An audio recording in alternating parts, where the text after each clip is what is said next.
Welcome to British Focus, the channel where we uncover the truth behind the political chaos shaping our nation. If you're tired of the mainstream media's sugar-coated narratives and want real, unfiltered analysis, you've come to the right place. Make sure to subscribe, hit the like button, and turn on notifications so you never miss an update on what's really happening in Britain. Now, let's get straight into it.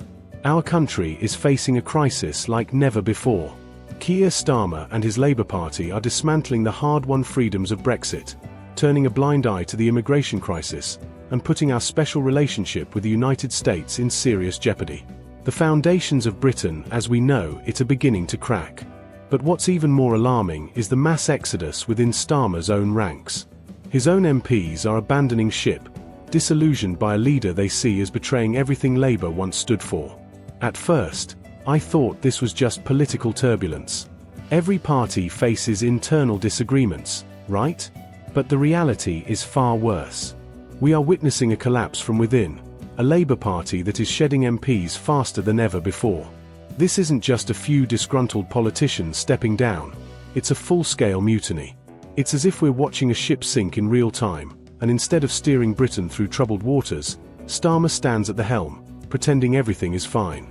His leadership has become so divisive that Labour MPs, many of whom have dedicated their careers to the party, are now openly rejecting him. And it's not just backbenchers or minor figures. We're talking about seasoned politicians who have witnessed decades of political shifts and yet feel that under Starmer, Labour has lost its soul.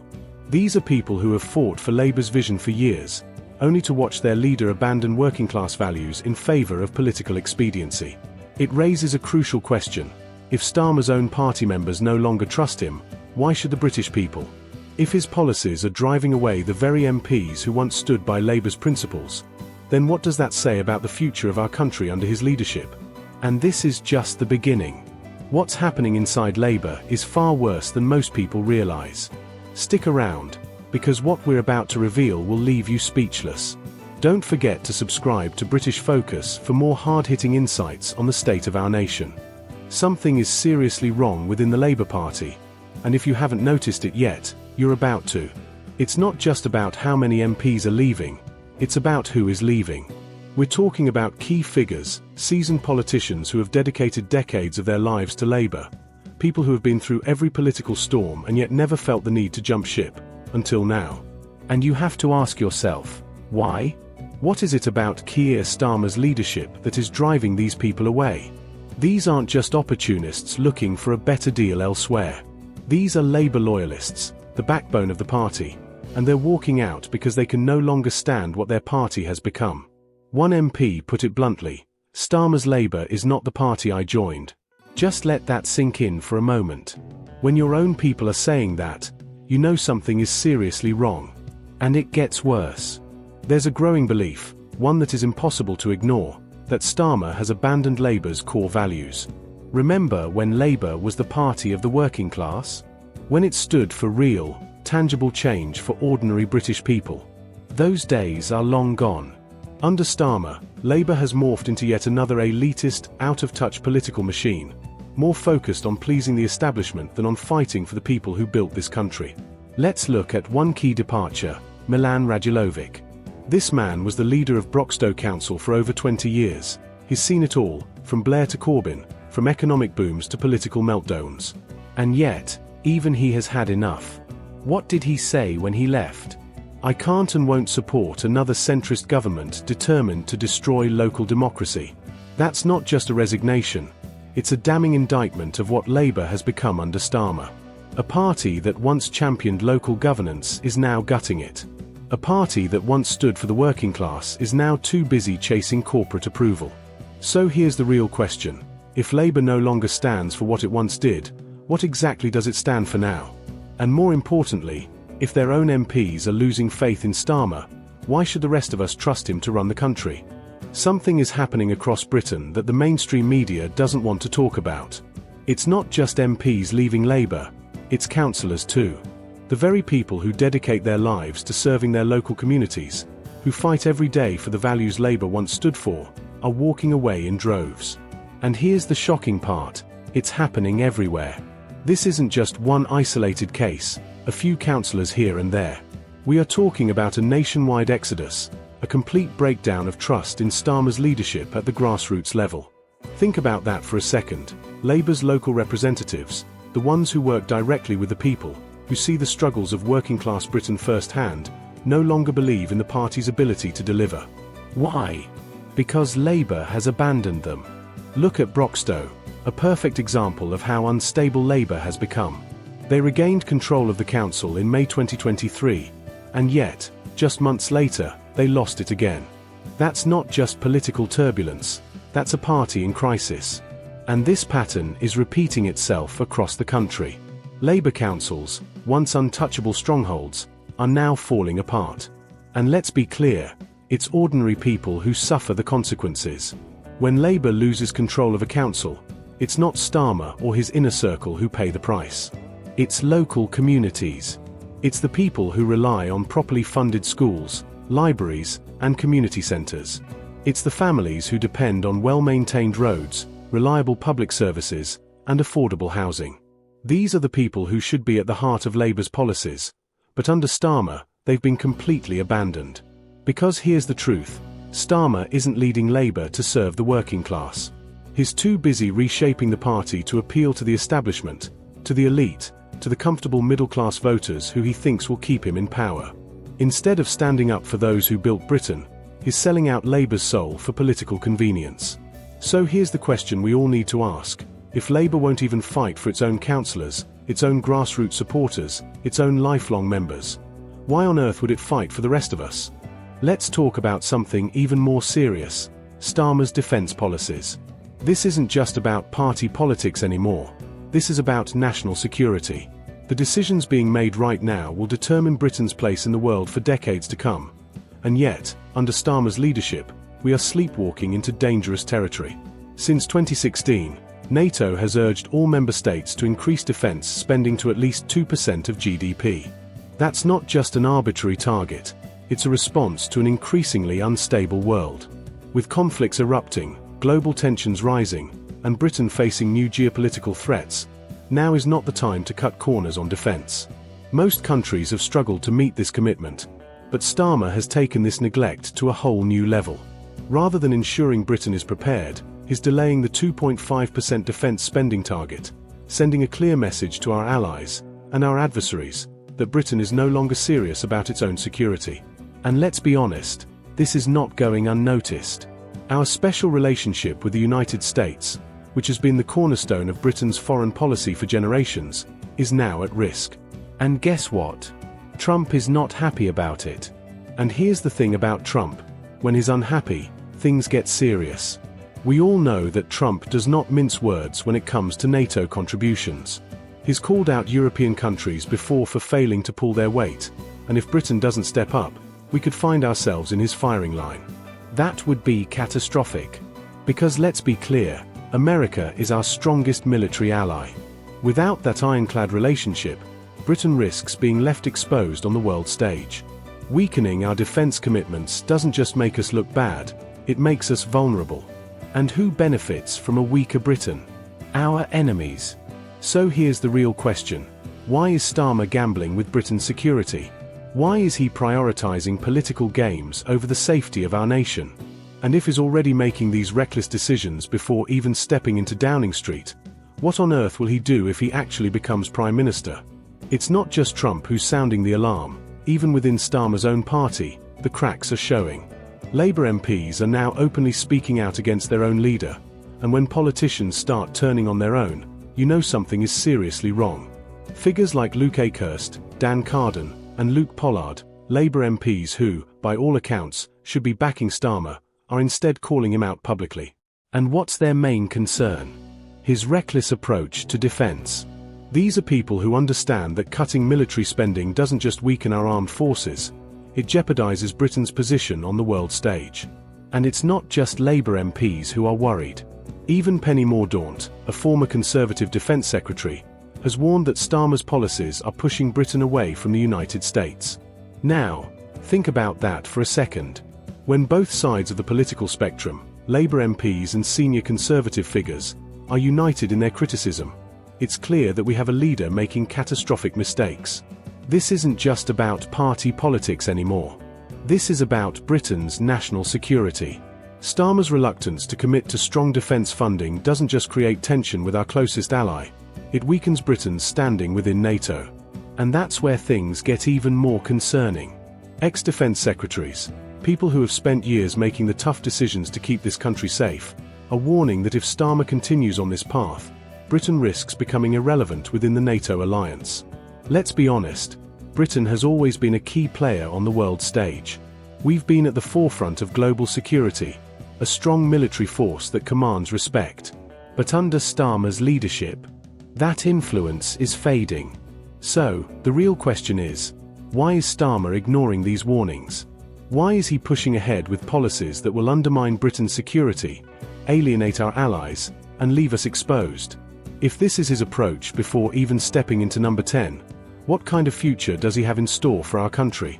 And more importantly, are we willing to risk finding out?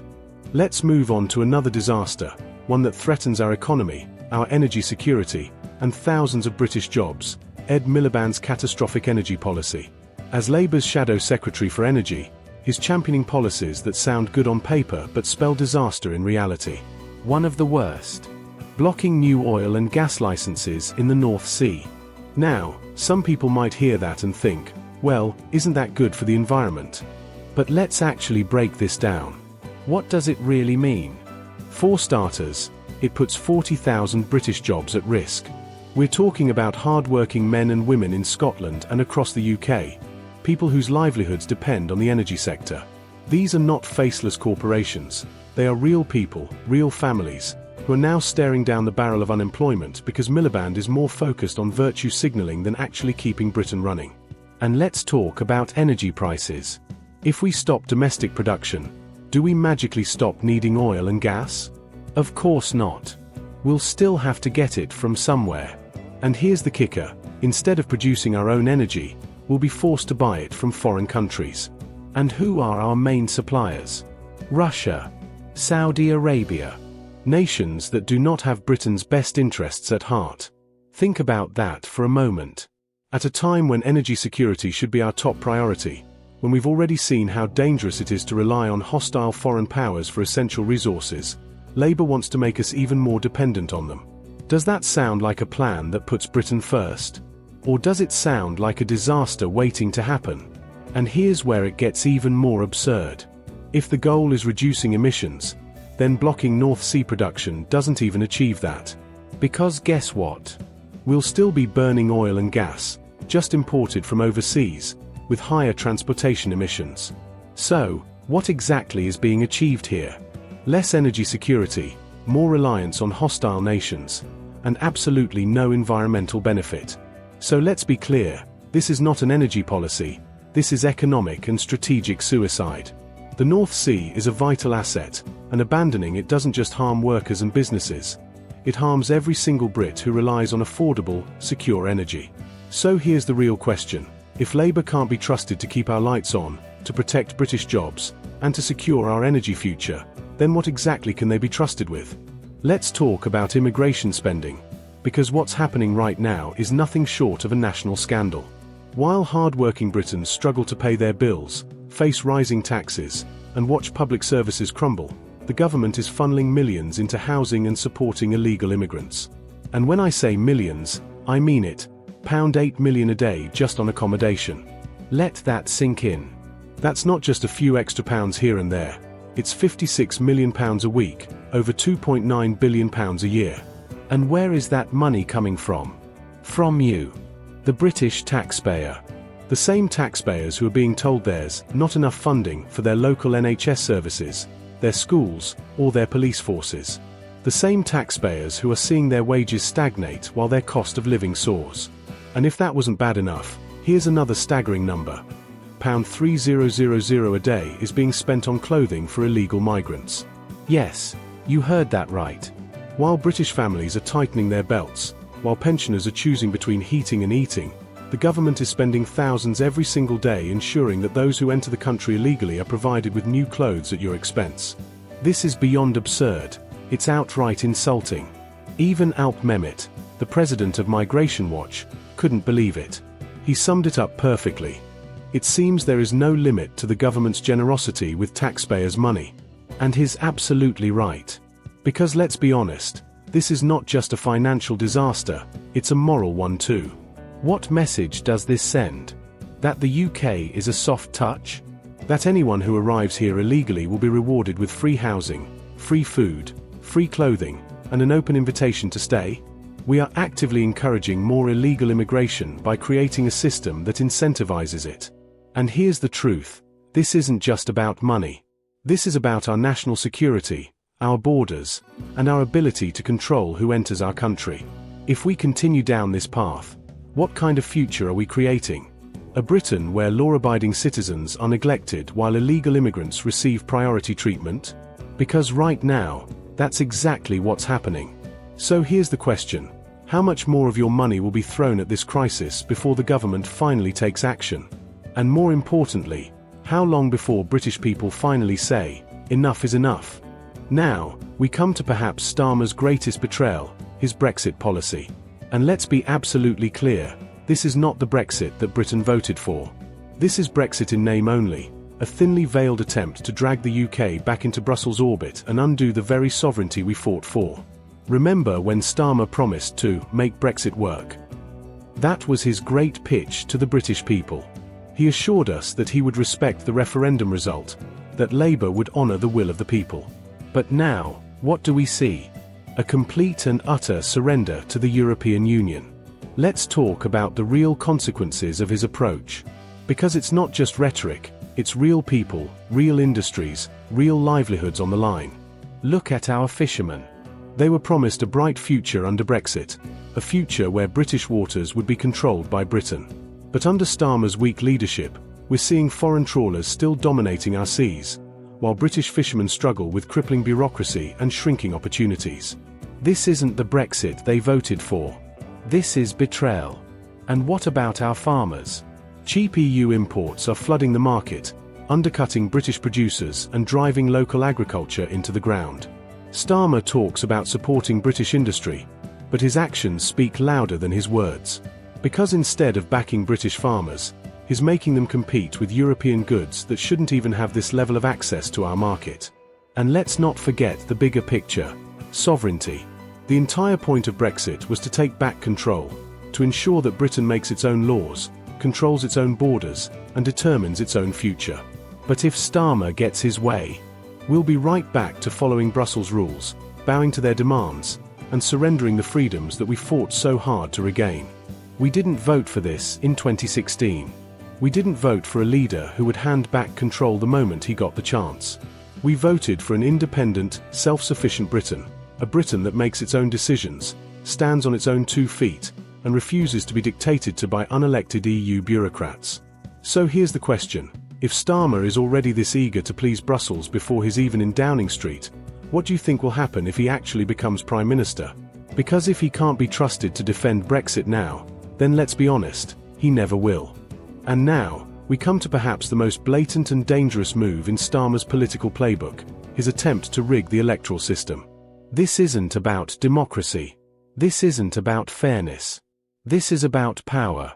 Because when a politician starts changing the rules of the game to benefit themselves, you know something is seriously wrong. And make no mistake, that is exactly what Starmer is trying to do. Let's break it down. First, he wants to eliminate voter ID laws. Now, why would he do that? The answer is simple. Without ID checks, elections become easier to manipulate. It opens the door to fraud, to people voting multiple times, to ineligible voters casting ballots. In a modern democracy, where we need secure and fair elections, this is nothing short of reckless. But it doesn't stop there. Starmer also wants to give millions of foreign nationals the right to vote. Yes, you heard that correctly. He wants to allow non-British citizens to decide the future of Britain. Think about that for a second. People who have no long-term stake in this country, no deep-rooted connection to our history, our culture, or our values could soon be influencing who runs our government. Does that sound democratic to you? And if that wasn't enough, he also wants to lower the voting age to 16. Now, let's be honest. Why do you think he's doing this? It's not about giving young people a voice. It's about ensuring more Labour votes. Labour knows that younger voters are more likely to support them. So what's the solution? Change the rules to flood the ballot box with their preferred voters. This is not how democracy should work. A leader should win on merit, on policies, on vision, not by bending the system to guarantee a victory.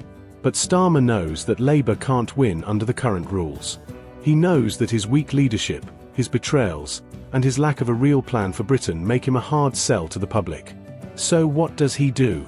He tries to change the rules in his favour. This isn't leadership. This is manipulation. And it's a direct attack on British democracy. If Starmer is willing to go this far before even stepping into Downing Street, imagine what he would do if he actually became Prime Minister. That's why we must stay informed, stay alert, and speak out.